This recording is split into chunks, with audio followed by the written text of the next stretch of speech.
Mayor James Budd, City of Inglewood, and I have an update on the SoFi assault from last Sunday. Yesterday, Inglewood police officers traced the vehicle seen in the security video and made contact with the registered owner. They left contact information after indicating we were trying to locate an individual involved in a potential assault on Sunday at SoFi Stadium. Later that day, they were contacted by Cifuentes, Rosell, Bryan Alexis.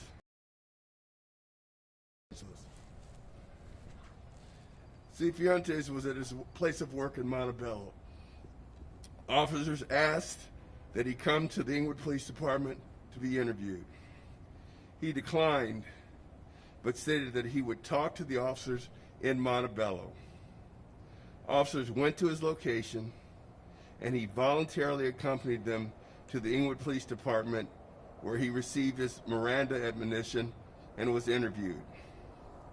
After the interview, he was placed under arrest for 245A, subsection 4, assault by means to produce great bodily injury, a felony, and was booked at the Inglewood jail.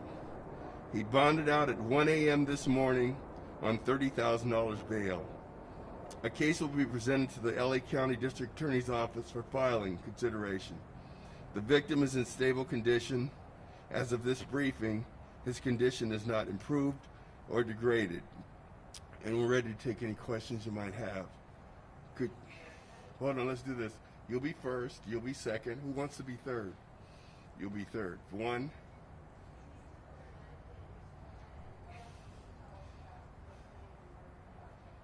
I mean, that's all we know, is that he's still hospitalized and he's in a medically induced coma. Two.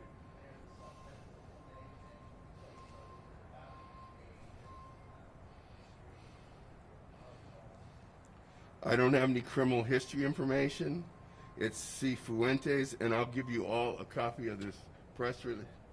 Cifuentes.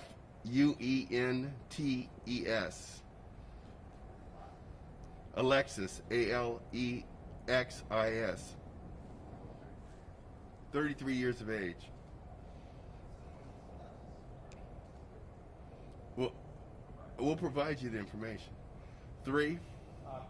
Was this about tension or rivalry between 49ers and Rams fans? We have no idea at this time. Sir, yesterday you mentioned that in the video that you have seen, yes, that Daniel Luna pushes the person that subsequently turns around and punches him. It appears that he did that, yes. Is yes. there any responsibility on Mr. Luna's part? Or to what extent is his involvement his fault? That's a good question, but that's not for me to judge. That's for the district attorney's office to make take into account in their filing consideration. Ma'am, you were next. Can you clarify the jerseys that the suspect and Mr. Luna were wearing at the time this happened? I can. It was the same it was as I said at yesterday's briefing. Mr. Luna was wearing a white jersey that some think was a throwback 49ers jersey, and the other individual, Mr. Alexis, was wearing a yellow, appeared to be a Rams jersey. Will there be more arrests, sir? Hold on one second. He waited, and then I'll go to you. Did the suspect claim self-defense? What did he say happened? We wouldn't talk about his statement. We're going to file a case with the district attorney's office. We're not going to do anything that would jeopardize that filing. My question is, will there be more people arrested and might Mr. Luna face charges for what happened in the altercation? That would be up to the district attorney's office. We filed a case for 245 against Mr. Alexis, and they will look at the totality of the circumstances, and they will make their decision. From the video that I saw, which admittedly is only a minute and a half or what have you, it doesn't look like anyone else was involved. Anybody else before I go back? Go ahead. Have you had a chance to, can you give us an update on Mr. Luna's condition, and can you tell us whether he has been interviewed by police yet? if he's awake? We've been unable to interview him. As I said repeatedly, he's been in a medically induced coma. And as I said earlier, his condition is not improved or degraded. Yes, sir. I don't know what they were doing during the game. At the time of the video clip that I saw, they were standing around in the parking lot as a group.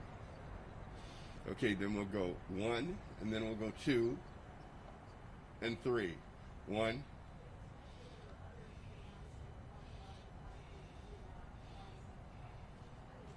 I don't know where that narrative comes from. There were other fans in that group, and at least one person in the short clip that I saw, which is only a minute and a half, bent down, tried to turn him on his side. So I don't know where that narrative comes from. Number 2. Was this before the game? Timing-wise, when this happened? The game was already in progress. Yes. Mayor, can you clarify, did anyone in that group call 911? I don't know that there would have been time. A security guard came up very shortly after the altercation and called paramedics. So there wouldn't have been time. I don't know of any call to 911. I don't know if there would have been time. So, Mayor? Oh, no, we don't do it like that. Okay. So you waited. Now you'll be next, all right? Okay.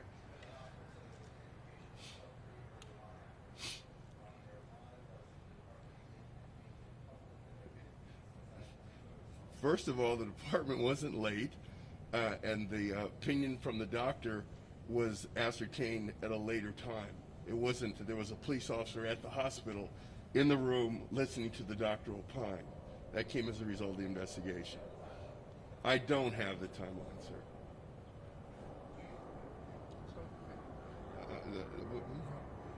Go right ahead.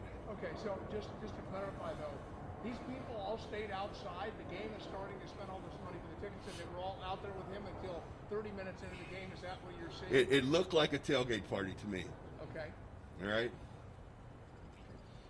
Yes, sir. Could you ascertain if Mr. Luna may have been under the influence of alcohol or drugs? I would have no way of knowing that, and no one would until we receive the toxicology from the hospital. Yes, sir. Do you have any concerns about security at SoFi Stadium based on what happened here? And do you think there's anything to worry about because this happened in this parking lot that we're waiting around? It's in pretty bad shape right now. I don't think there's anything to worry about. The reality is that this was a one punch, one shove, two shove, one punch altercation. The greatest damage was done because he landed on the back of his head on the pavement. So I don't think this has any implications for safety. Sorry. Go right ahead. Have any witnesses come forward on their own to tell police what they saw, what they believe they saw? I don't want to discuss the investigation. We don't want to taint anybody's recollections or views, and so we won't be discussing that. Yes, sir. Can you release the video to us? Not at this time, sir. Not at this time, sir.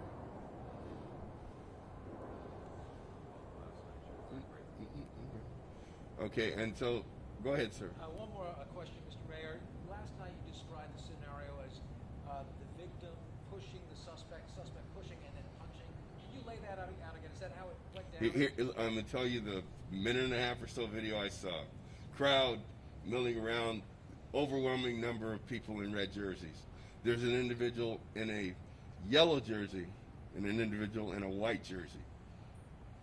The individual in the white jersey pushes the individual in the yellow jersey, and he falls over backward but doesn't fall to the ground. The individual in the yellow jersey pushes the individual in the white jersey and then strikes him once, it appears, in the face area. The individual in the white jersey falls backwards, hits his head on the pavement, doesn't move after that.